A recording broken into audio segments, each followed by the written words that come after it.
Hello friends, 2 दिल एक जान के आने वाले एपिसोड में देखेंगे आपकी रघु जाता है साहिब के पास और कहता है कि साहिब तुम्हारे हाथ से खून बह रहा है। लेकिन साहिब कोई बात नहीं करता है। रघु कहता है कि मैं तुम्हें कुछ भी नहीं सुनाने आया हूँ या तुम्हें नीचा दिखाने नहीं आया हूँ, सिर्फ एक बात कहने आया हूँ मैं कि साहिब तुम मेरे और अंतरा के बीच में मत आया करो, मैंने कितनी बार कहा है। तभी साहिब कुछ नहीं कहता है और वो चुपचाप बैठा रहता है और साहिब को बहुत गुस्सा आता है। रघु कहता है कि साहिब मैं एक बात कह दूं, अगर हाँ बचपन से आज तक मैंने सोचा बहुत बचपना होगा, चलो ठीक है मैंने मान लिया, लेकिन आज के बाद अगर तुम मेरे और अंतरा के बीच में आए तो मैं तुम्हें मार दूंगा।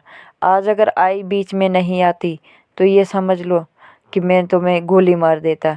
तभी साहिब कुछ नहीं कहता है और चुपचाप रहता है। फिर जाता है रघु अंतरा के घर और वहाँ पे मामा जी होते हैं। मामा जी दरवाज़ा खोलते हैं और रघु नमस्ते कहता है और मामा जी ठीक से बात नहीं करते हैं। फिर वो अंदर चले जाते हैं और रघु भी जाता है और कहता है कि रुखसाना ठीक कह रही थी कि मामा जी तुम्हारे रिश्ते से खुश नहीं है या मामा जी ने हाँ नहीं की है। तो रघु कहता है कि प्लीज़ मामा जी मान जाइए ना, आप मुझे गुंडा समझते होंगे लेकिन मैंने ये इस बस्ती के लिए ही किया है, सब कुछ जो किया है मैंने किसी के साथ कुछ गलत नहीं किया है। मामा जी आज तक मैं समझता था कि मेरा कोई जीने का कोई मकसद ही नहीं है, लेकिन जब से अंतरा मिली है मुझे भी लगता है कि मेरी भी कोई अपनी फैमिली होगी, मैं भी कुछ जीना चाहता हूँ, मेरी भी कोई अपने शौक है। मामा जी अगर तुम हाँ नहीं कहोगे तो तभी मामा जी कहते हैं कि हाँ करवाने के लिए क्या लाए हो, बंदूक या क्या लाए हो। तो रघु कहता है कि नहीं मैं तो आपके लिए प्यार भरा गुलदस्ता लेके आने वाला था, लेकिन रात को ना दुकानें बंद हो गई थी इसलिए अपनी मीठी ज़ुबान लेके आया हूँ कि मामा जी प्लीज़ मान जाओ। तो तभी मामा जी कहते हैं कि दीदी ने हाँ कर दी है, वैसे मैं होता कौन हूँ हाँ करने वाला। तो तभी रघु और अंतरा चुप रहते हैं। फिर मामा जी कहते हैं कि एक बात कहूँ, अंतरा मेरी भांजी नहीं मेरी बेटी है और इसे खुश रखना हमेशा। तो तभी देखते हैं कि अंतरा भी बहुत ज़्यादा खुश हो जाती है ये बात सुन के और रघु कहता है कि ठीक है मामा जी, मैं कभी भी कुछ भी नहीं होने दूंगा उसे। फिर वो गले लग जाता है, खुश हो जाता है मामा जी के साथ, कहता है कि मामा जी आपने तो दिल खुश कर दिया मेरा। यहाँ पे फिर रघु चले जाता है अपने घर।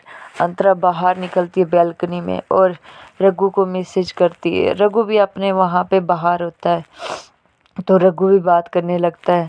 तो तभी रघु फ़ोन करता है अंतरा को और कहता है कि और सुनाओ क्या कर रहे हो तुम। तो अंतरा कहती है कुछ नहीं बस बैठे हैं।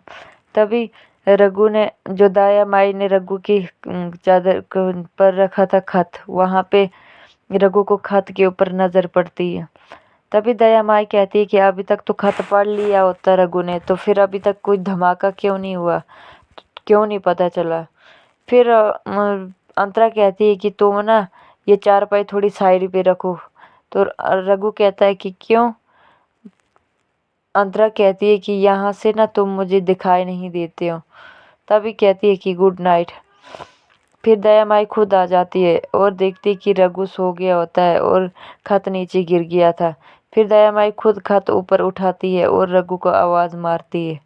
यहाँ पे साहिब पैकिंग कर रहा होता है और पैकिंग करते करते अंतरा का दुपट्टे के ऊपर नज़र पड़ जाती है। फिर वो दुपट्टा निकालता है वहाँ से। यहाँ अंतरा बैठी हुई होती है और अपने पापा को याद कर रही होती है और कहती है कि पापा ये ना आपकी अगर आप होते तो आप भी रघु को पसंद करते। तो यहाँ पे बेल बजती है और अंतरा दरवाज़ा खुलती है तो साहिब आता है और हैरान हो जाती है। तभी साहिब कहता है कि मैं तुम्हें यहाँ कुछ कहने नहीं आया हूँ, सिर्फ 3 बातें कहने आया हूँ। पहली कि आई एम सॉरी, और दूसरी रघु मेरे पास आया था आज और कह रहा था कि मैं तुम्हें गोली मार देता अगर आई बीच में नहीं आती तो। यहाँ पे आए रघु को कहती है कि रघु ये खत तुम्हारा है क्या, ये खत मुझे बंटिया ने दिया था। तभी रघु कहता है कि हाँ आई, ये खत मुझे अमन ने दिया था और पढ़ने के लिए कहा था।